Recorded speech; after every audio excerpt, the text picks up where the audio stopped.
오빠, 나 준혁쌤이랑 사업 한번 해볼까? 이 한마디가 김민호의 인생을 완전히 바꿔놓을 줄은 그때 몰랐습니다. 아내 이소영이 던진 이 질문은 겉보기에는 단순한 사업 제안 같았지만 사실은 훨씬 더 복잡한 감정이 숨어 있었죠. 안녕하세요. 여러분, 먼저 말씀드릴 게 있는데 제가 오늘 들려드릴 이야기는 실제로 제가 겪은 사연입니다. 다만 개인정보 보호를 위해서 이름이나 직업, 나이, 지역 등은 모두 변경되었으니 혹시 비슷한 분이 계시더라도 오해하지 마시기 바랍니다. 이 이야기의 주인공은 김민호라고 하겠습니다. 올해 35살이고 대기업 IT 회사에서 팀장직을 맡고 있죠. 성격이 워낙 꼼꼼하고 책임감이 강해서 회사에서도 인정받는 위치에 올랐어요. 어릴 때부터 계획적이고 성실한 삶을 살아온 전형적인 모범생이었습니다. 특히 지난 몇 년간은 IT 업계 호황과 함께 경제적으로도 꽤 여유가 생겼어요. 강남 신축 아파트도 장만하고 적금도 빠뜨리지 않고 넣으면서 미래를 위한 준비도 착실히 해왔죠. 남들이 보기엔 정말 성공한 젊은 직장인의 모습이었을 겁니다. 민호는 새벽 6시에 일어나서 회사 업무를 체크하고 저녁엔 집에 와서 아내와 시간을 보내고 주말엔 집안일도 도우며 평범하지만 안정된 일상을 살아왔거든요. 그런데 이런 평범한 일상이 곧 완전히 뒤바뀔 줄은 꿈에도 몰랐습니다. 아내 이소영은 민호보다 3살 어린 32살이에요. 결혼 초기엔 작은 카페를 운영했는데 코로나 팬데믹으로 결국 문을 닫게 됐어요. 처음엔 재기를 노렸지만 임대료며 각종 비용들이 만만치 않더라고요. 결국 민호의 수입이 안정적이었기 때문에 자연스럽게 전업주부가 됐습니다. 사실 아이가 없다 보니 집안일이라고 해봐야 그리 많지도 않았죠. 그래서인지 소영은 점점 공허함을 느끼기 시작했습니다. 한때 자신만의 사업체를 운영하며 바쁘게 살던 삶이 갑자기 한가해지니까 적응하기 어려웠나 봐요. 카페 운영할 때는 매일 새벽부터 밤늦게까지 정신없이 바빴는데 이제는 하루 종일 집에만 있으니까 시간이 남아돌았습니다. 처음 몇 달은 그냥 휴식기라고 생각했는데 시간이 지날수록 소영의 표정에서 예전처럼 활기찬 모습을 보기가 어려워졌어요. 오빠는 매일 바쁘게 일하고 있는데 나만 집에서 빈둥거리는 것 같아서 미안해. 소영이 가끔 이런 말을 했지만 민호는 별다른 신경을 쓰지 않았습니다. 경제적으로 여유가 있었고 아내가 굳이 일을 하지 않아도 된다고 생각했거든요. 오히려 아내가 스트레스 받지 않고 여유롭게 지내면 좋겠다는 마음이었죠. 그런데 소영의 마음 상태는 민호가 생각했던 것보다 훨씬 복잡했습니다. 경제적인 문제가 아니라 자존감의 문제였거든요. 한때 자신만의 일을 하며 성취감을 느끼던 사람이 갑자기 아무것도 하지 않고 남편에게 의존하는 상황이 되니까 정체성의 혼란을 겪고 있었어요. 더욱이 주변 친구들은 각자의 분야에서 열심히 활동하고 있는데 자신만 뒤처지는 것 같다는 생각이 들었나 봅니다. SNS를 보면 또래 여성들이 다양한 활동을 하며 자기 개발에 힘쓰는 모습들이 보였거든요. 오빠, 나도 뭔가 해보고 싶어. 이렇게 계속 있으면 안 될 것 같아. 소영이 이런 말을 할 때마다 민호는 그럼 하고 싶은 거 해보라고 격려했습니다. 취미 생활이든 자기 개발이든 뭐든지 지원해주겠다는 의미였죠. 하지만 소영은 구체적으로 뭘 해야 할지 모르겠다며 망설이기만 했어요. 그러던 어느 날 소영이 갑자기 운동을 시작하겠다고 했습니다. 집 근처에 새로 생긴 프리미엄 헬스장에 등록하고 싶다는 거였어요. 회비가 만만치 않았지만 민호는 흔쾌히 동의했습니다. 아내가 건강해지고 활기를 되찾을 수 있다면 충분히 투자할 가치가 있다고 생각했거든요. 드디어 뭔가 할 일이 생겼네. 열심히 운동해서 건강해져. 민호는 진심으로 아내를 응원했습니다. 그런데 이 선택이 나중에 얼마나 큰 파장을 일으킬지는 전혀 예상하지 못했어요. 소영이 헬스장에서 만날 사람이 그들의 인생을 완전히 뒤바꿔 놓을 거라는 걸 그때는 몰랐으니까요. 헬스장 등록 후 소영의 모습에는 확실히 변화가 생겼습니다. 아침에 일어나자마자 운동복으로 갈아입고 헬스장으로 향하는 모습이 한결 활기차 보였어요. 저녁에 돌아와서도 운동 이야기를 신나게 하며 하루를 보낸 것에 대한 만족감을 표현했죠. 오늘 스쿼트 몇 개 더 했는데 생각보다 할만하더라. 내일은 또 다른 운동 배워볼 거야. 이런 식으로 소영이 긍정적인 변화를 보이니까 민호도 기뻤습니다. 그동안 우울해하던 아내가 다시 예전처럼 밝은 모습을 되찾는 것 같았거든요. 운동 효과인지 몸매도 좋아지고 표정도 한결 밝아졌어요. 그런데 며칠 지나지 않아 소영의 입에서 새로운 이름이 나오기 시작했습니다. 바로 박준혁이라는 퍼스널 트레이너였죠. 오빠, 오늘 PT 선생님이 내 자세 교정해 주는데 정말 전문적이더라. 역시 돈 주고 배우는 건 달라. 소영이 집에 돌아와서 흥미진진하게 들려주는 헬스장 이야기였습니다. 처음에는 단순히 운동에 대한 열정으로만 들렸어요. 그런데 며칠 지나면서 이야기의 초점이 점점 운동보다는 그 트레이너에게 맞춰지기 시작했죠. 박준혁이라는 그 트레이너는 20대 후반의 젊은 남성이었습니다. 소영 말로는 키가 크고 몸매도 좋고 무엇보다 운동에 대한 전문 지식이 뛰어나다고 했어요. 대학에서 체육학을 전공했고 각종 자격증도 많이 가지고 있다면서 자꾸 칭찬을 늘어놓았습니다. 준혁쌤이 말하는데 내가 운동 센스가 있다고 하더라. 자세도 금방 교정되고 근력도 생각보다 좋다면서. 이런 식으로 소영은 매일 준혁의 이야기를 가져왔어요. 처음에는 그저 새로운 환경에서 만난 사람에 대한 관심 정도로 여겼습니다.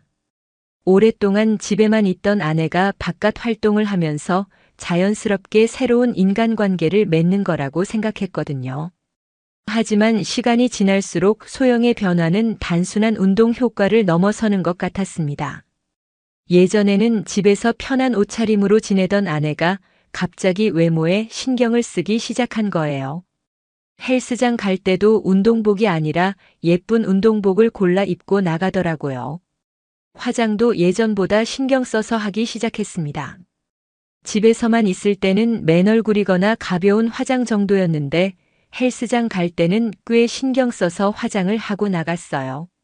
머리 스타일도 바꿔보고 새로운 운동복도 자주 사더라고요. 민호는 이런 변화를 긍정적으로 받아들였습니다. 그동안 우울해하던 아내가 다시 자신을 꾸미고 활기를 되찾는 모습이 좋아 보였거든요. 여성으로서 자존감도 회복되고 있는 것 같았고요. 운동하니까 기분도 좋아지고 몸매도 좋아지는 것 같아. 계속 열심히 해. 민호는 아내의 변화를 진심으로 응원했습니다. 그런데 소영의 변화는 거기서 그치지 않았어요. 헬스장에서 보내는 시간이 점점 길어지기 시작한 거예요. 처음에는 2시간 정도 운동하고 돌아왔는데 어느새 3시간, 4시간으로 늘어나더라고요. 물어보면 운동 후에 준혁과 운동 상담을 받는다거나 다른 회원들과 이야기를 나눈다는 설명이었어요. 오늘은 준혁쌤이 내 운동 계획을 새로 짜준다고 해서 좀 늦었어. 정말 세심하게 신경 써주더라. 소영의 목소리에는 감사함과 함께 묘한 설렘이 섞여 있었습니다. 그냥 트레이너에 대한 신뢰를 넘어서는 감정이 느껴졌어요. 하지만 민호는 아직 그 신호를 제대로 알아채지 못했습니다. 더욱 눈에 띄는 변화는 소영의 스마트폰 사용 패턴이었어요. 예전에는 집에서 폰을 아무렇게나 놓고 다녔는데 갑자기 항상 몸에 지니고 다니기 시작했습니다. 화장실 갈 때도 베란다에 나갈 때도 폰을 꼭 챙겨갔어요. 그리고 메시지가 올 때마다 화면을 빠르게 확인하고는 미소를 짓곤 했죠. 누구한테서 연락이 왔는지 물어보면 헬스장 사람들이라고 대답했지만 그 미소가 단순한 친구 관계에서 나오는 것 같지는 않았습니다. 소영은 또한 새로운 취미에도 관심을 보이기 시작했어요. 헬스 말고도 요가나 필라테스도 배워보고 싶다고 하더라고요. 몸매 관리에 대한 관심이 부쩍 늘어났습니다. 준혁쌤이 추천해준 요가원이 있는데 거기 한번 가볼까?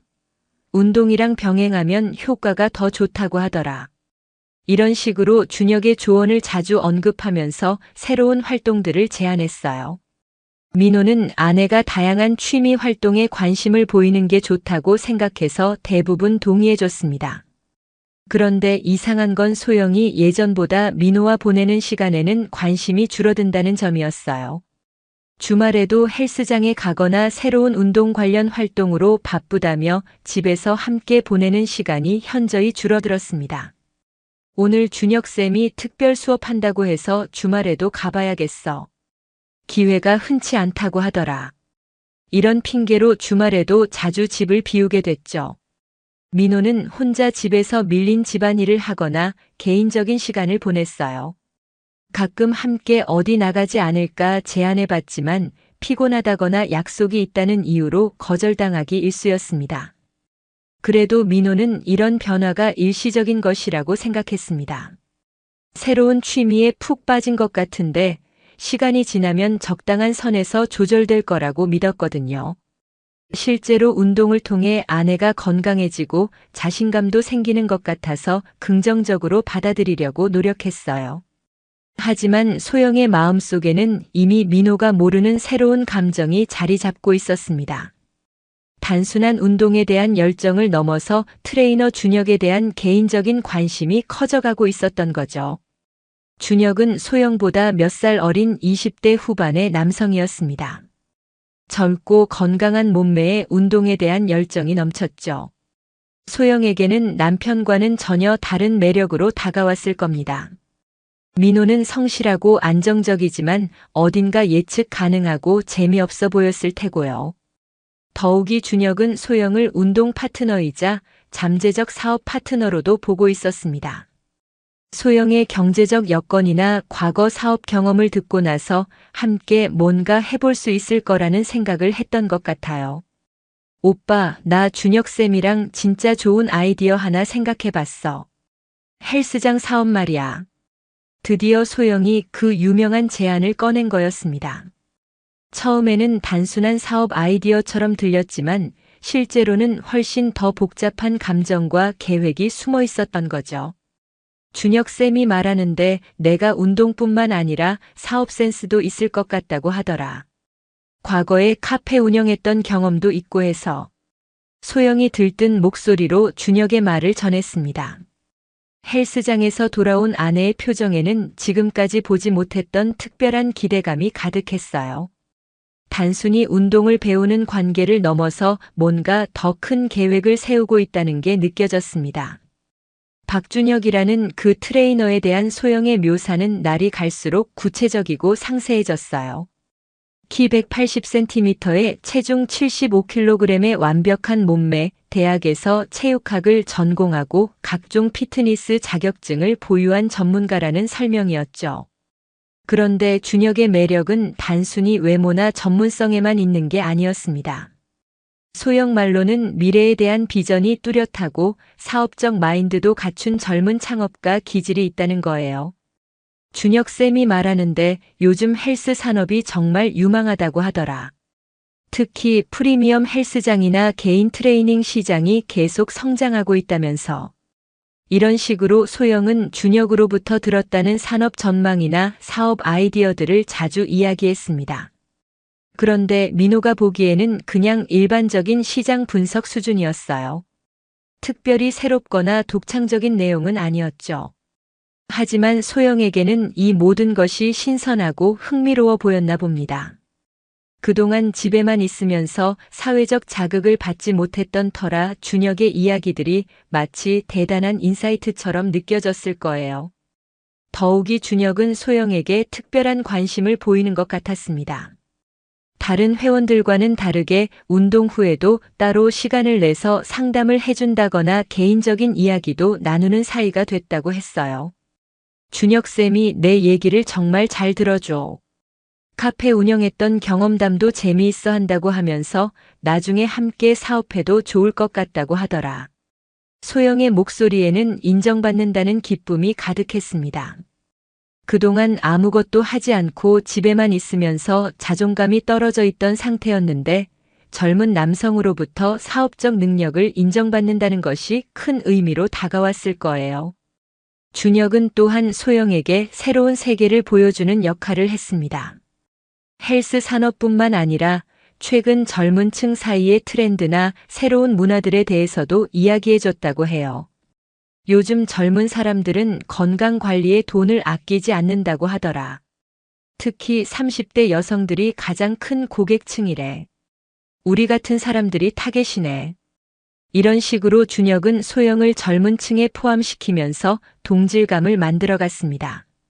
실제로 소영과 준혁의 나이 차이는 5살 정도였는데 준혁이 워낙 어려 보이고 소영도 관리를 잘해서 그 차이가 크게 느껴지지 않았나 봐요. 민호는 아내의 이런 변화를 지켜보면서 약간의 불안감을 느끼기 시작했습니다. 트레이너에 대한 이야기가 너무 자주 나오고 그에 대한 칭찬이 지나친 것 같았거든요. 하지만 직접적으로 문제 제기를 하기에는 구체적인 근거가 없었어요. 더욱이 소영은 여전히 사업 파트너십의 관점에서 이야기를 풀어나가고 있었습니다. 불순한 의도가 있다기보다는 정말로 함께 사업을 해보고 싶어 하는 것처럼 보였죠. 오빠도 한번 만나보면 좋을 것 같은데. 정말 괜찮은 사람이야. 사업에 대한 비전도 확실하고. 소영이 준혁과의 만남을 제안했을 때 민호는 잠시 고민했습니다. 한편으로는 아내가 그렇게 추천하는 사람이니까 한번 만나보는 것도 나쁘지 않다고 생각했어요. 하지만 다른 한편으로는 굳이 만날 필요가 있을까 하는 의문도 들었죠. 일단 내가 어떤 사업을 생각하고 있는지부터 구체적으로 들어볼게. 그 다음에 그 사람 만날지 생각해보자. 민호는 신중한 반응을 보였습니다.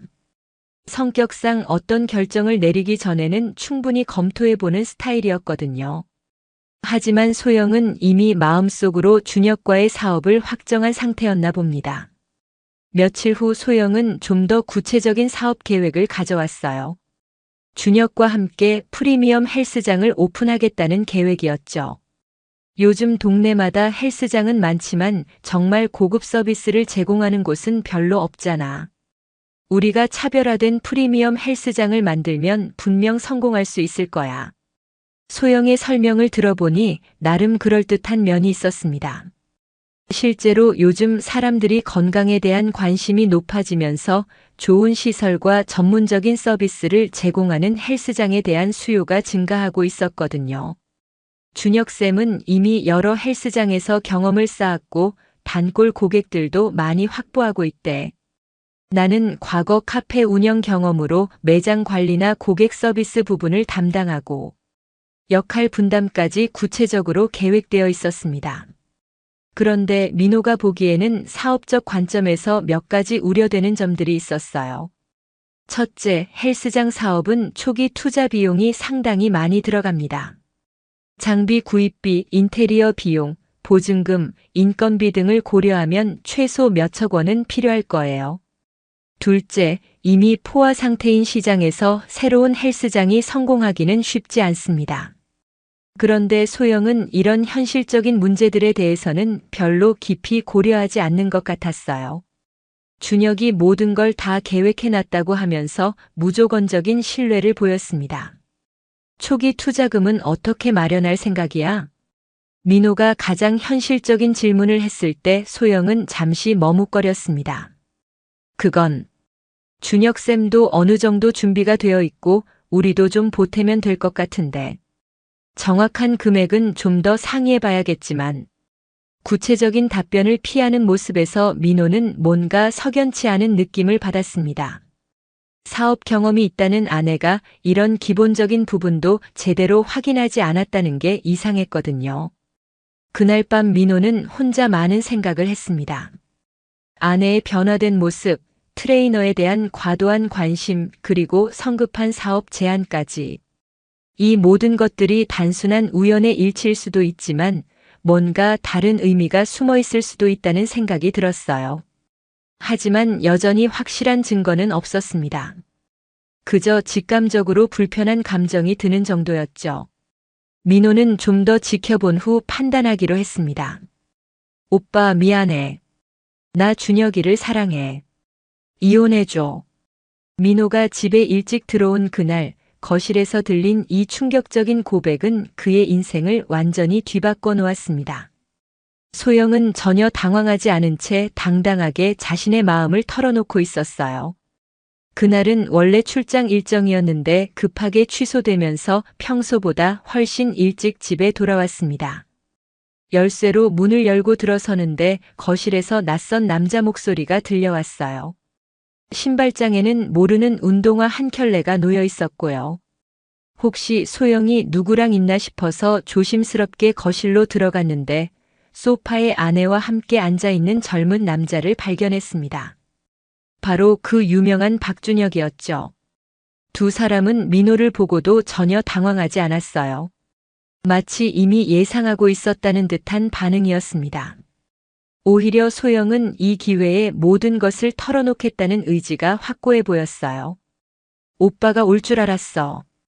어차피 말해야 할 얘기였으니까 잘 됐네.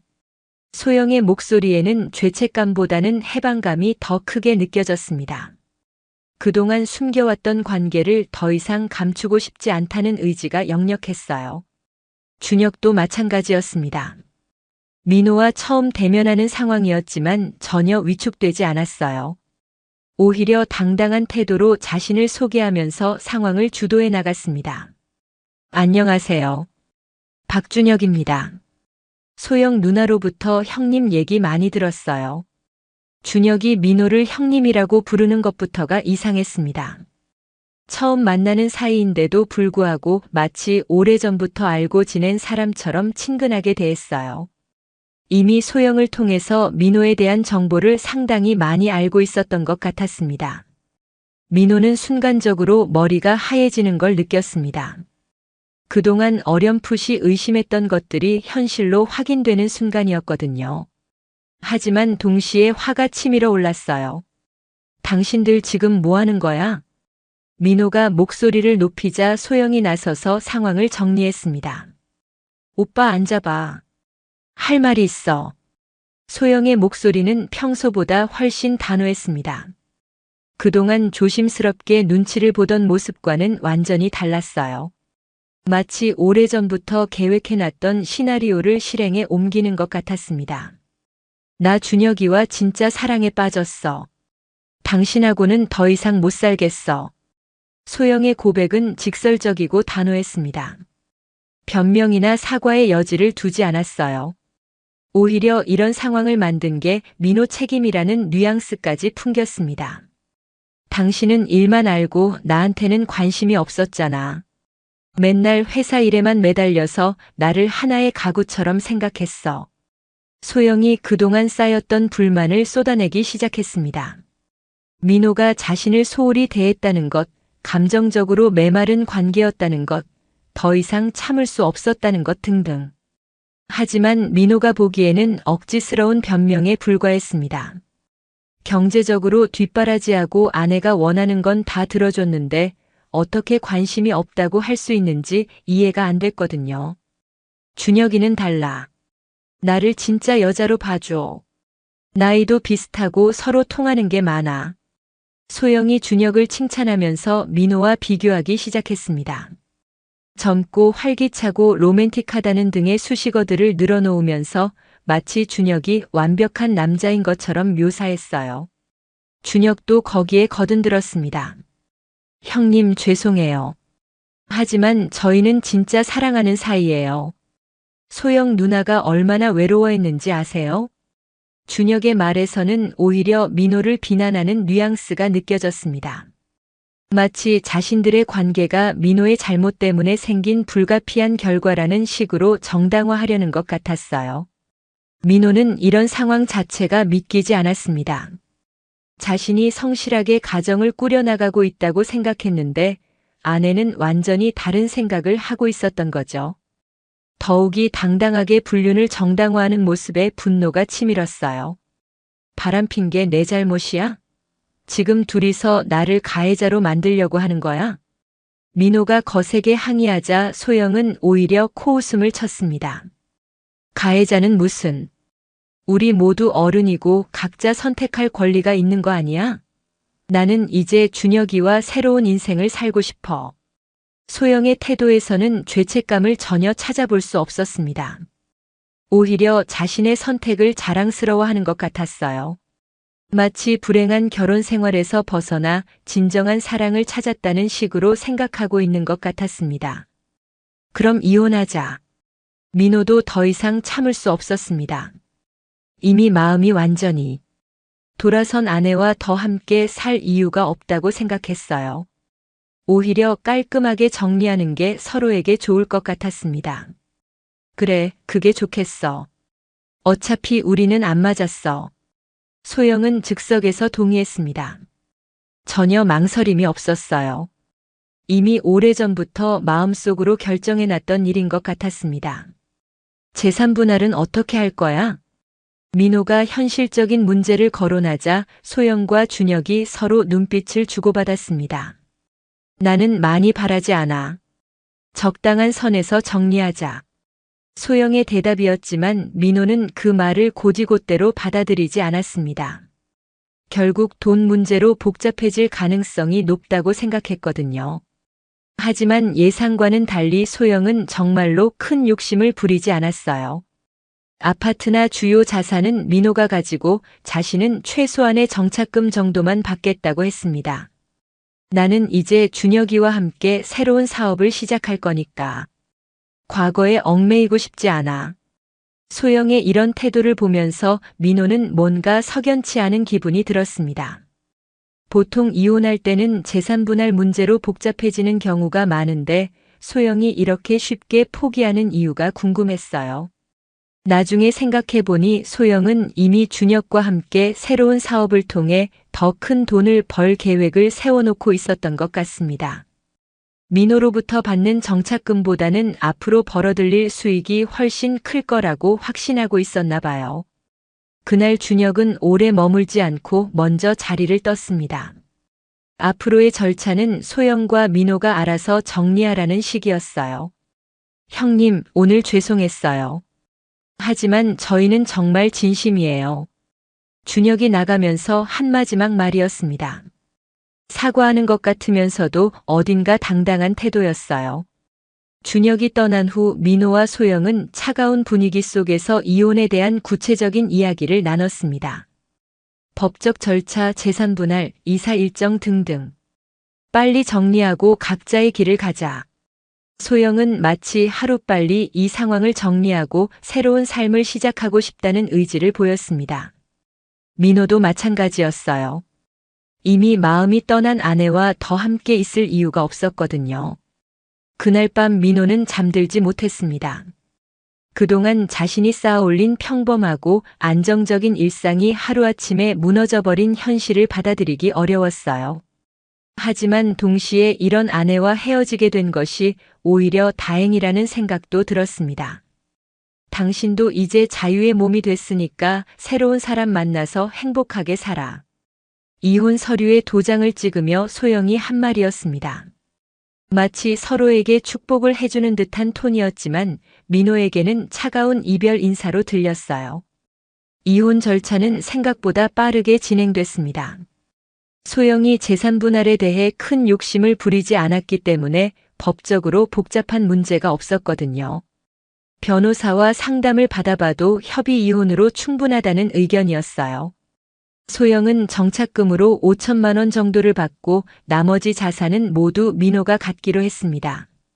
아파트, 자동차, 예금, 주식 등 주요 재산은 그대로 민호 명의로 남게 됐죠. 나는 정말 많이 바라지 않아. 새로 시작하는데 필요한 최소한의 돈만 있으면 돼. 소영은 끝까지 이런 태도를 유지했습니다. 민호는 이런 모습이 오히려 의심스러웠어요. 보통 이혼할 때는 조금이라도 더 많이 가져가려고 하는데 소영은 왜 이렇게 쉽게 포기하는 걸까 하는 생각이 들었거든요. 나중에 알고 보니 소영은 이미 준혁과 함께 헬스장 사업을 구체적으로 계획하고 있었습니다. 5천만 원으로 초기 투자를 하고 사업이 성공하면 훨씬 더 큰 돈을 벌 수 있을 거라고 확신하고 있었던 거예요. 더욱이 준혁 역시 어느 정도 자본을 준비하고 있다고 했으니까 둘이 합치면 충분한 자본금이 마련될 거라고 생각했나 봅니다. 소영에게는 이혼 정착금이 단순한 위로금이 아니라 새로운 사업의 종자돈이었던 셈이죠. 준혁쌤이 이미 좋은 자리도 알아봐 놨다고 하더라. 강남 쪽 상권 좋은 곳에 헬스장 내기에 딱 좋은 건물이 있대. 소영은 이혼 서류를 정리하면서도 미래에 대한 계획을 신나게 이야기했습니다. 마치 불행한 결혼 생활에서 벗어나 꿈 같은 새 인생을 시작하는 기분인 것 같았어요. 반면 민호는 복잡한 감정이 들었습니다. 한편으로는 배신감과 분노가 있었지만 다른 한편으로는 묘한 해방감도 느껴졌어요. 그동안 눈치 보며 살았던 것들이 사라지니까 오히려 홀가분한 기분이 들기도 했습니다. 이혼이 성립된 후 소영은 바로 짐을 싸기 시작했어요. 그리 많지 않은 개인 물품들을 정리해서 큰 가방 2개에 담았습니다. 나머지 가전제품이나 가구들은 모두 민호가 쓰라고 남겨두고 갔어요. 나는 이제 완전히 새로 시작할 거니까 과거 물건들은 가져가고 싶지 않아. 소영의 이런 모습을 보면서 민호는 이 사람이 정말로 과거와 완전히 결별하고 싶어 한다는 걸 느꼈습니다. 결혼 생활 자체를 흑역사 취급하는 것 같았어요. 그런데 이상한 건 소영이 준혁과 함께 어디로 이사를 가는지에 대해서는 구체적으로 말하지 않았다는 점이었습니다. 그냥 좋은 곳으로 간다는 말만 반복했어요. 준혁쌤이 알아봐준 곳이 있어.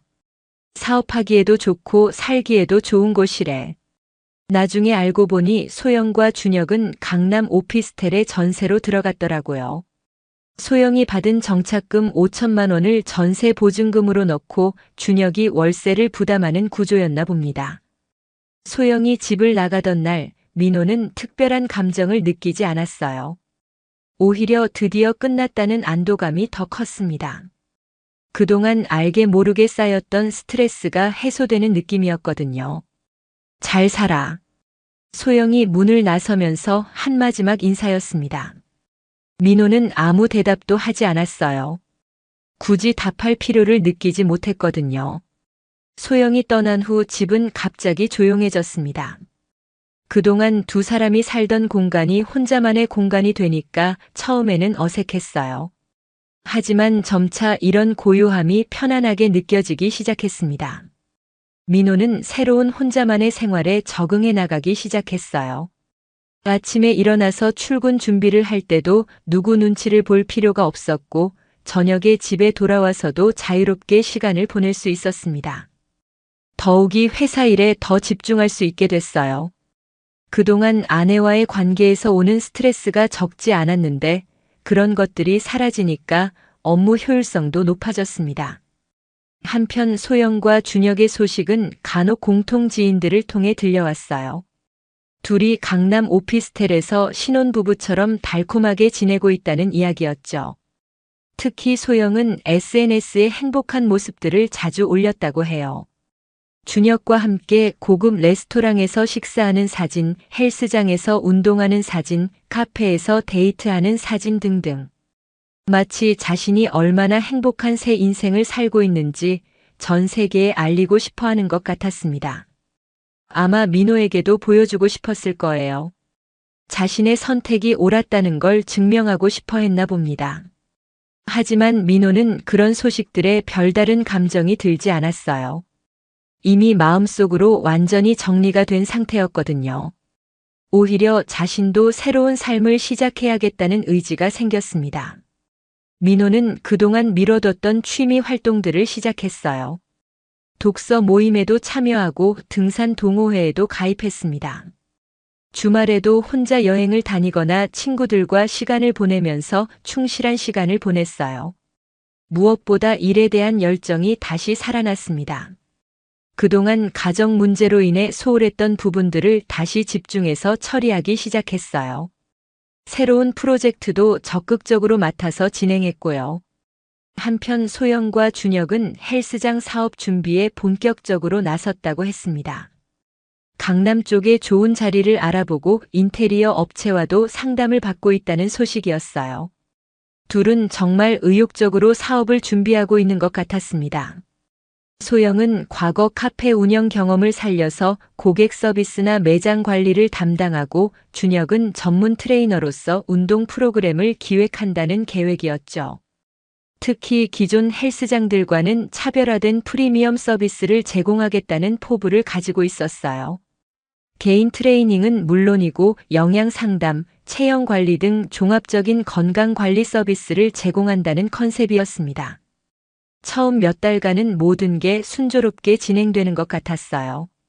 소영의 SNS에는 사업 준비 과정들이 자주 올라왔거든요.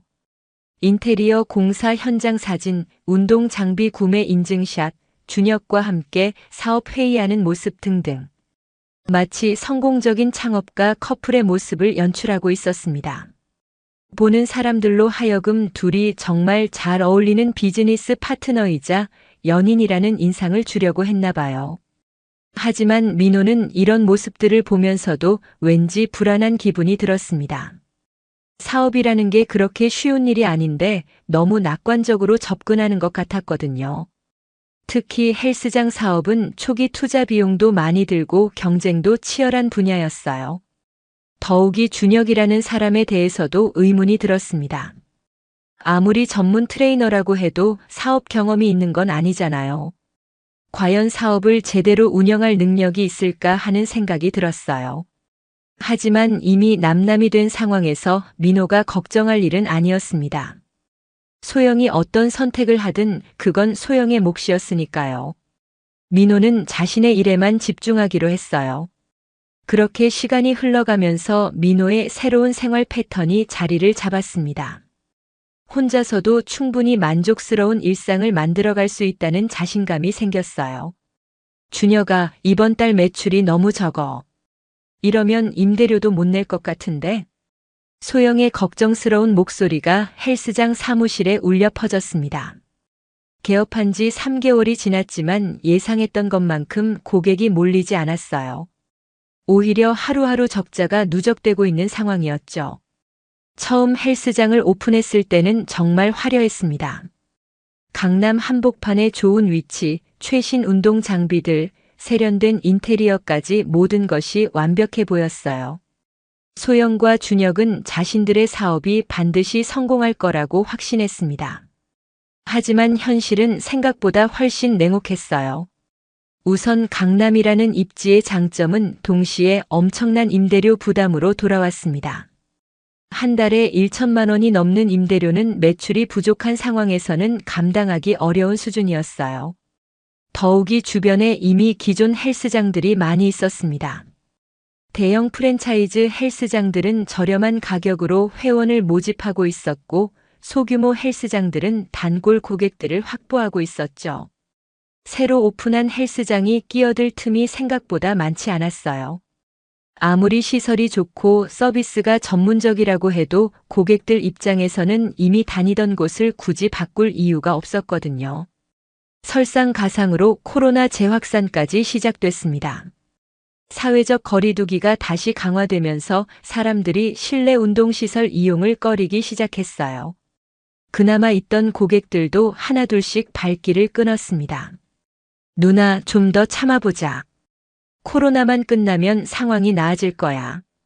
준혁은 여전히 낙관적인 태도를 보였지만 소영은 점점 불안해졌습니다. 매일 장부를 확인할 때마다 적자 규모가 커져가는 걸 보니까 심각성을 느끼기 시작했거든요. 더욱 심각한 문제는 준혁의 태도 변화였습니다. 처음에는 열정적으로 사업에 매달렸는데 시간이 지나면서 점점 무책임해지기 시작했어요. 특히 고객이 없는 시간에는 사무실에서 게임을 하거나 휴대폰을 보며 시간을 보내는 일이 많아졌습니다.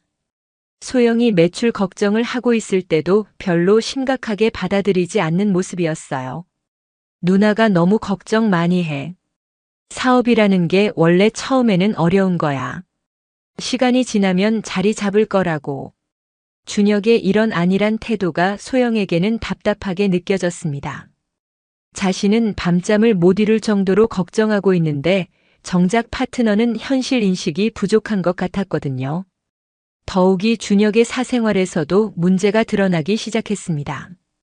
헬스장에 아르바이트로 일하는 20대 초반 여학생들과 과도하게 친밀한 관계를 맺고 있다는 소문이 돌았어요. 처음에는 단순히 직장 내 친근한 관계 정도로 여겼는데 시간이 지나면서 그 정도가 도를 넘는 것 같았습니다. 퇴근 후에도 아르바이트생들과 함께 술을 마시거나 개인적인 만남을 갖는 일이 잦아졌거든요. 준혁아, 직원들과 너무 가까워지는 건 좋지 않을 것 같은데? 소영이 조심스럽게 문제를 제기했지만 준혁은 대수롭지 않게 넘겼습니다. 그냥 친한 거야. 팀워크가 좋아야 사업도 잘 되는 거 아니야? 하지만 소영의 눈에는 그냥 친한 관계를 넘어서는 것처럼 보였어요. 특히 김지은이라는 20살 여학생과의 관계가 의심스러웠습니다. 김지은은 대학생 아르바이트생으로 들어왔는데 준혁이 유독 그 학생에게 관심을 많이 보였어요. 운동 지도를 핑계로 개인적인 시간을 많이 보내고 있었고 다른 직원들과는 다르게 특별 대우를 해주고 있었습니다. 소영은 점점 준혁에 대한 의심이 커져갔습니다. 사업 파트너로서의 신뢰도 흔들리고 있었고 연인으로서의 믿음도 위험해지고 있었어요. 설상가상으로 헬스장 운영비는 계속 늘어만 갔습니다. 전기료, 수도료, 인건비, 장비 유지비 등등 나가는 돈은 많은데 들어오는 돈은 턱없이 부족했어요. 소영이 가져온 정착금 5천만 원은 이미 바닥났고 준혁이 준비했다던 자본금도 생각보다 많지 않았습니다. 실제로는 몇백만 원 정도에 불과했어요. 결국 소영은 개인 신용대출을 받아서라도 사업을 유지해 보려고 했습니다. 하지만 무직자 상태에서 받을 수 있는 대출 금액에는 한계가 있었어요. 준혁아, 우리 정말 심각한 상황인 것 같아. 이대로 가다가는 큰일 날 것 같은데? 소영의 절박한 호소에도 준혁은 여전히 현실 감각이 부족했습니다. 조금만 더 버텨보자. 분명 기회가 올 거야. 하지만 기회는 오지 않았고 상황은 더욱 악화됐습니다. 몇 안 되던 고객들마저 하나둘씩 떠나기 시작했어요. 시설은 좋지만 가격 대비 서비스가 만족스럽지 않다는 평가였습니다. 더욱이 준혁의 전문성에도 의문이 제기되기 시작했습니다. 자격증은 많이 가지고 있었지만 실제 지도 경험이나 고객 관리 능력은 부족해 보였거든요. 고객들 중에는 운동 효과가 별로 없다고 불만을 제기하는 사람들도 있었어요. 몇 달간 PT를 받았는데도 눈에 띄는 변화가 없다는 거였죠. 누나, 고객들이 너무 성급해. 운동 효과라는 게 하루아침에 나타나는 게 아니잖아. 준혁은 이런 상황에서도 자신의 잘못을 인정하지 않았습니다. 오히려 고객들의 문제라고 생각하는 것 같았어요. 소영은 이런 준혁의 모습을 보면서 점점 실망하기 시작했습니다. 처음에 헬스장에서 만났을 때의 전문적이고 열정적인 모습은 온데간데 없고 무책임하고 안일한 모습만 보였거든요. 게다가 김지은과의 관계는 더욱 의심스러워졌습니다. 어느 날 소영이 일찍 헬스장에 나왔는데 준혁이 김지은과 둘이서 친밀한 대화를 나누고 있는 모습을 목격했어요. 준혁 오빠, 저 요즘 힘들어요. 오빠가 아니면 누구한테 말해야 할지 모르겠어요. 김지은이 준혁에게 개인적인 고민을 털어놓는 모습이었습니다. 그런데 준혁의 반응이 너무 다정했어요. 마치 연인 사이처럼 보일 정도였습니다. 지은아, 내가 있잖아. 걱정하지 마. 준혁이 김지은의 손을 잡으며 위로하는 모습을 본 소영은 충격을 받았습니다. 설마 자신과 함께 살면서 다른 여자와 바람을 피우는 건 아닌지 의심이 들기 시작했어요. 그날 밤 소영은 준혁을 추궁했습니다. 김지은이랑 뭔 일이야? 낮에 본 것 같지 않던데? 하지만 준혁은 아무것도 아니라고 부인했습니다. 그냥 직원 관리하는 거야. 걔가 요즘 개인적으로 힘든 일이 있다고 해서 상담해 준 것뿐이야. 준혁의 설명을 들어도 소영의 의심은 사라지지 않았어요. 오히려 더 확신이 서기 시작했습니다. 결국 헬스장은 개업한 지 6개월 만에 문을 닫게 됐습니다. 더 이상 손실을 감당할 수 없는 상황이 된 거죠. 소영이 가져온 돈도 다 떨어졌고 대출금까지 생겨서 경제적으로 막막한 상황이었어요. 준혁아, 우리 이제 어떻게 해야 할까? 헬스장 문을 닫은 후 오피스텔에서 소영이 절망적인 목소리로 물었습니다. 통장 잔고는 바닥났고 신용대출 상환 압박은 계속 들어오고 있었어요. 더 이상 버틸 방법이 없는 상황이었죠. 준혁의 대답은 예상했던 것보다 훨씬 충격적이었습니다. 누나, 미안해. 나는 좀 다른 길을 생각해보고 있어. 준혁이 갑자기 다른 길을 생각하고 있다고 했을 때 소영은 처음에는 새로운 사업 아이템을 말하는 줄 알았어요. 하지만 준혁의 진짜 의도는 전혀 다른 것이었습니다. 사실 나 김지은이랑 새로 시작하려고 해. 지은이 부모님이 치킨 프랜차이즈 사업을 지원해 주신다고 하거든. 준혁의 고백을 들은 순간 소영은 머리가 하얘지는 걸 느꼈습니다. 사업 실패로 인한 경제적 타격도 충격적이었지만 사랑한다고 믿었던 남자가 자신을 버리고 다른 여자와 떠난다는 사실이 더 큰 충격이었어요. 준혁아, 지금 뭐라고 한 거야? 우리 함께 어려움을 극복해 나가자고 했잖아. 소영이 절규하듯 말했지만 준혁은 이미 마음을 정한 후였습니다. 누나, 미안해. 하지만 현실적으로 생각해봐. 우리 나이 차이도 있고 앞으로 계속 이렇게 어렵게 살 수는 없잖아. 준혁은 마치 소영과의 관계가 처음부터 임시 방편이었던 것처럼 말했어요. 경제적으로 여유로울 때는 함께 했지만 어려워지니까 자신에게 더 유리한 조건을 선택하겠다는 의미였죠. 더욱 충격적인 건 김지은과의 관계가 이미 오래전부터 시작됐다는 사실이었습니다. 헬스장에서 일하는 동안 준혁은 소영 몰래 김지은과 만나고 있었던 거예요. 지은이는 젊고 예쁘잖아. 부모님도 경제적으로 여유 있으시고. 솔직히 말하면 누나보다 조건이 더 좋은 것 같아. 준혁의 이런 말을 들으면서 소영은 자신이 얼마나 순진했는지 깨달았습니다. 준혁에게 자신은 사업 자금을 대준 후원자 정도의 의미였을 뿐 진정한 사랑의 대상은 아니었던 거죠. 소영은 분노와 절망감에 휩싸였습니다. 안정적인 결혼 생활을 포기하고 모든 걸 걸고 선택한 새로운 인생이 이렇게 허무하게 끝날 줄은 몰랐어요. 내가 당신한테 얼마나 많은 걸 희생했는데 이렇게 버리고 가는 거야? 소영의 절규에도 준혁은 담담했습니다. 누나도 처음에 남편을 버리고 나한테 온 거잖아. 이제 나도 더 좋은 조건을 선택하는 거야. 준혁의 이 말은 소영에게 큰 상처를 줬습니다. 자신이 저지른 일이 고스란히 자신에게 돌아오는 상황이었거든요. 결국 준혁은 며칠 후 김지은과 함께 오피스텔을 떠났습니다. 짐도 별로 없었고 정리할 것도 많지 않았어요. 소영에게 남긴 건 헬스장 폐업으로 인한 빚더미뿐이었습니다. 누나, 빚은 미안하지만 누나가 처리해야 할 것 같아. 나는 이제 새로 시작해야 하니까. 준혁은 끝까지 무책임한 모습을 보였습니다. 함께 만든 빚인데도 혼자서 떠안으라는 거였죠. 준혁이 떠난 후 소영은 혼자 남겨진 현실을 받아들여야 했습니다.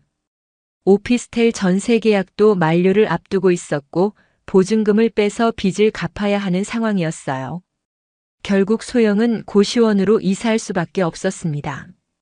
강남의 넓은 오피스텔에서 좁은 고시원으로 이사하는 것은 상상도 못했던 일이었어요. 고시원비 월 50만 원도 부담스러운 상황에서 소영은 당장 수입원을 찾아야 했습니다. 하지만 몇 년간 일을 하지 않았던 터라 마땅한 일자리를 구하기가 쉽지 않았어요. 나이도 30대 중반이었고 특별한 기술이나 자격증도 없었습니다. 과거 카페 운영 경험이 있다고 해도 최근 경력이 아니어서 별로 인정받지 못했어요. 결국 소영이 찾은 일자리는 24시간 편의점 야간 알바였습니다. 시급 9,000원에 새벽 12시부터 오전 8시까지 8시간 근무하는 조건이었어요. 편의점 야간 알바는 소영에게 생각보다 힘든 일이었습니다. 밤새 잠을 못 자는 것도 힘들었지만 취객이나 이상한 손님들을 상대하는 것도 스트레스였어요. 더욱이 혼자서 매장을 관리해야 하다 보니 택배 정리, 진열, 청소 등 모든 일을 다 해야 했습니다. 과거 카페를 운영할 때와는 비교할 수 없을 정도로 단순하고 반복적인 업무였어요. 그래도 소영은 이 일을 포기할 수 없었습니다. 당장 생활비를 벌어야 했고 고시원비도 내야 했거든요. 자존심을 버리고 매일 밤 편의점에서 일했습니다. 한때 헬스장 사업가라며 자랑스러워했던 자신이 이제는 편의점 야간 알바를 하고 있다는 현실이 참담했어요. 하지만 현실을 받아들일 수밖에 없었습니다. 소영의 하루 일과는 완전히 바뀌었습니다. 저녁 11시에 일어나서 편의점으로 출근하고 오전 8시에 퇴근해서 고시원에 돌아와 잠을 자는 생활이 반복됐어요. 낮에는 잠을 자야 하는데 고시원 주변이 시끄러워서 제대로 잠을 못 자는 날이 많았습니다. 수면 부족으로 인해 건강도 나빠지기 시작했어요. 더욱이 사회적 고립감도 심했습니다. 야간 근무를 하다 보니 다른 사람들과 생활 패턴이 맞지 않았거든요. 친구들과 만날 시간도 없었고 새로운 인간관계를 만들 기회도 없었어요. 그나마 편의점에서 만나는 사람들은 대부분 술 취한 손님들이거나 야간 근무자들이었습니다. 정상적인 사회 활동을 하는 사람들과는 접점이 거의 없었어요. 소영은 이런 생활을 하면서 과거를 후회하기 시작했습니다.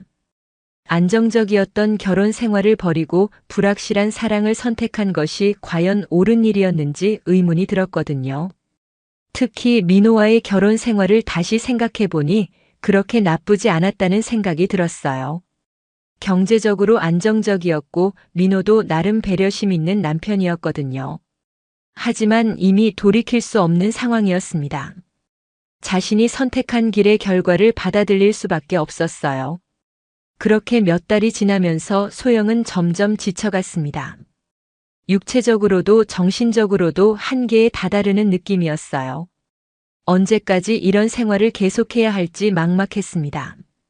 그런데 어느 날 밤 편의점에서 일하던 중 예상치 못한 만남이 기다리고 있었습니다. 이게 누구야? 새벽 3시 편의점 문이 열리면서 들어온 손님을 본 소영은 깜짝 놀랐습니다. 다름 아닌 전 남편 김민호였거든요. 그것도 젊고 예쁜 여성과 함께 말이에요. 소영은 순간적으로 당황했습니다. 편의점 유니폼을 입고 야간 알바를 하는 자신의 모습을 전 남편에게 들키는 상황이 너무 부끄러웠어요. 가능하면 들키지 않고 넘어갔으면 좋겠다는 생각이 들었습니다. 하지만 민호는 이미 소영을 알아봤습니다. 처음에는 믿기지 않는다는 표정이었다가 곧 복잡한 감정이 교차하는 얼굴을 했어요. 소영 씨? 민호가 조심스럽게 이름을 부르자 소영은 어쩔 수 없이 고개를 들었습니다. 한때 남편이었던 사람과 이런 식으로 재회하게 될 줄은 정말 몰랐어요. 민호 옆에 있던 여성은 20대 후반 정도로 보이는 깔끔하고 지적인 인상의 사람이었습니다. 옷차림이나 분위기로 봐서는 어느 정도 사회적 지위가 있는 직업을 가진 것 같았어요. 안녕하세요. 그 여성이 정중하게 인사를 했습니다. 민호로부터 소영에 대한 이야기를 들었는지 어색하지 않게 대하는 모습이었어요. 민호는 편의점 안을 둘러보면서 복잡한 표정을 지었습니다. 한때 함께 살았던 아내가 이런 곳에서 야간 알바를 하고 있다는 현실이 믿기지 않는 것 같았어요. 여기서 일하시는 거예요? 민호의 조심스러운 질문에 소영은 고개를 끄덕일 수밖에 없었습니다. 거짓말을 할 수도 없는 상황이었거든요. 네. 생활을 위해서요. 소영의 답변은 간단했지만 그 속에는 복잡한 사연이 담겨 있었습니다. 화려했던 헬스장 사업가의 꿈이 어떻게 편의점 야간 알바로 전락했는지 굳이 설명하지 않아도 민호는 짐작할 수 있었어요. 미나 씨는 잘 지내시는 것 같네요. 소영이 민호 옆의 여성을 보며 말했습니다. 둘의 분위기로 봐서는 연인 사이인 것 같았거든요. 네, 덕분에 잘 지내고 있어요. 이분은 제 회사 후배 정수진 씨예요. 민호가 소개해주자 수진이 다시 한번 정중하게 인사했습니다. 안녕하세요. 민호 선배님한테 얘기 많이 들었어요. 수진의 말투에서는 소영에 대한 적대감이나 불편함은 전혀 느껴지지 않았어요. 오히려 예의 바르고 성숙한 태도를 보였습니다. 민호는 음료수 몇 개와 간단한 간식을 골라서 계산대로 가져왔습니다. 소영이 바코드를 찍으면서 계산을 처리하는 동안 어색한 침묵이 흘렀어요. 총 8,000원입니다. 소영이 기계적으로 말하자 민호가 카드를 내밀었습니다. 카드 결제를 처리하면서 소영은 민호의 손목에 있는 새로운 시계를 발견했어요. 예전에 착용하던 것보다 훨씬 고급스러워 보였습니다. 거스름돈은 없고요. 감사합니다. 계산을 마친 후 민호와 수진이 나가려는데 민호가 잠시 머뭇거렸습니다. 뭔가 말하고 싶은 것 같았지만 적절한 말을 찾지 못하는 것 같았어요. 그럼 몸 조심하세요. 결국 민호는 간단한 인사말만 남기고 수진과 함께 편의점을 나갔습니다. 소영은 그들이 타고 온 차를 창문으로 확인했는데 민호가 예전에 타던 차보다 훨씬 좋은 차였어요. 두 사람이 떠난 후 소영은 한동안 멍하니 서 있었습니다. 1년 전만 해도 자신이 더 나은 선택을 했다고 확신했는데 지금은 완전히 상황이 뒤바뀌어 있었거든요. 민호는 새로운 연인과 함께 행복해 보였고 경제적으로도 더 여유로워진 것 같았어요. 반면 자신은 고시원에 살면서 편의점 야간 알바로 근근히 생활하고 있었죠. 소영은 이런 현실이 너무 부끄럽고 괴로웠습니다. 특히 수진이라는 여성을 본 후에는 더욱 복잡한 감정이 들었어요. 자신보다 젊고 교양 있어 보이는 여성과 함께하는 민호가 부러우면서도 질투가 났습니다. 더욱이 민호의 태도에서는 원망이나 복수심 같은 것이 전혀 느껴지지 않았어요. 오히려 예전 아내에 대한 예의를 지키려는 모습이었죠. 이런 점이 소영에게는 더욱 큰 자책감을 가져다 줬습니다. 그날 밤 편의점 일을 마치고 고시원에 돌아온 소영은 잠들지 못했습니다. 민호와의 재회가 주는 충격이 너무 컸거든요. 자신이 저지른 선택들에 대해 다시 한번 돌아보게 됐어요. 1년 전 이혼할 때 소영은 자신이 더 나은 미래를 선택한다고 생각했습니다. 준혁과 함께 성공적인 사업을 하고 젊은 사랑을 즐기며 자유롭게 살 수 있을 거라고 믿었어요. 하지만 현실은 정반대였습니다. 사업은 실패했고 준혁은 다른 여자와 도망갔으며 자신은 경제적으로 나락에 떨어졌죠. 모든 것을 잃고 홀로 남겨진 상황이었어요. 반면 민호는 이혼 후에도 안정적인 삶을 유지하고 있을 뿐만 아니라 새로운 행복까지 찾은 것 같았습니다. 자신을 배신한 아내를 원망하거나 복수하려 하지 않고 자신만의 길을 묵묵히 걸어간 결과였어요. 소영은 이런 대조를 보면서 자신의 선택이 얼마나 어리석었는지 깨달았습니다. 안정적이고 성실한 남편을 버리고 불확실한 젊은 사랑을 택한 것이 결국 자신을 파멸로 이끌었던 거죠. 더욱이 준혁이라는 남자의 본성을 제대로 파악하지 못했던 것도 큰 실수였어요. 겉으로는 젊고 매력적으로 보였지만 실제로는 무책임하고 이기적인 사람이었거든요. 소영은 후회의 눈물을 흘렸습니다. 하지만 이미 돌이킬 수 없는 상황이었어요. 자신이 선택한 길의 결과를 받아들이고 앞으로의 삶을 살아나가야 했습니다. 며칠 후 소영은 민호에게 문자 메시지를 보냈습니다. 지난번에는 당황해서 제대로 인사도 못했네요. 그동안 잘 지내셨나요? 새로운 분과 행복하시길 바라요. 그리고 미안해요. 하지만 민호로부터는 답장이 오지 않았습니다. 아마 새로운 삶에 집중하고 있어서 과거의 일들을 되돌아보고 싶지 않았을 거예요. 소영은 이런 현실을 받아들이면서 자신만의 방식으로 삶을 재건해 나가기 시작했습니다. 편의점 일을 계속하면서도 다른 기회를 찾아보려고 노력했어요. 비록 바닥에서 시작하는 삶이었지만 이번에는 허황된 꿈을 쫓지 않고 현실적이고 착실한 방법을 선택했습니다. 과거의 실수를 교훈으로 삼아 조금씩 안정적인 삶을 회복해 나가려고 했어요. 한편 민호는 소영과의 재회 후에도 특별한 감정 변화를 보이지 않았습니다. 이미 과거의 일로 정리한 일이었고 현재의 행복에 집중하고 있었거든요. 수진과의 관계도 점점 발전해 나가고 있었어요. 서로를 이해하고 존중하는 성숙한 관계를 맺고 있었습니다. 소영과의 결혼 생활에서 겪었던 문제들을 교훈으로 삼아 더 나은 관계를 만들어가고 있었죠. 결국 거짓된 사랑과 허황된 꿈은 무너지고 진실하고 성실한 삶이 결국 승리했습니다. 소영의 선택은 일시적인 만족을 줬을지 모르지만 결국에는 모든 것을 잃는 결과를 가져왔어요. 반면 민호의 성실하고 책임감 있는 태도는 비록 당시에는 재미없어 보였을지 모르지만 결국 더 나은 미래를 보장해줬습니다. 진정한 가치는 시간이 지나야 증명되는 법이었거든요.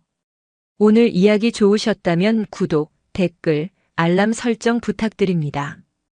여러분의 소중한 댓글 하나가 영상 제작에 큰 힘이 됩니다. 감사합니다.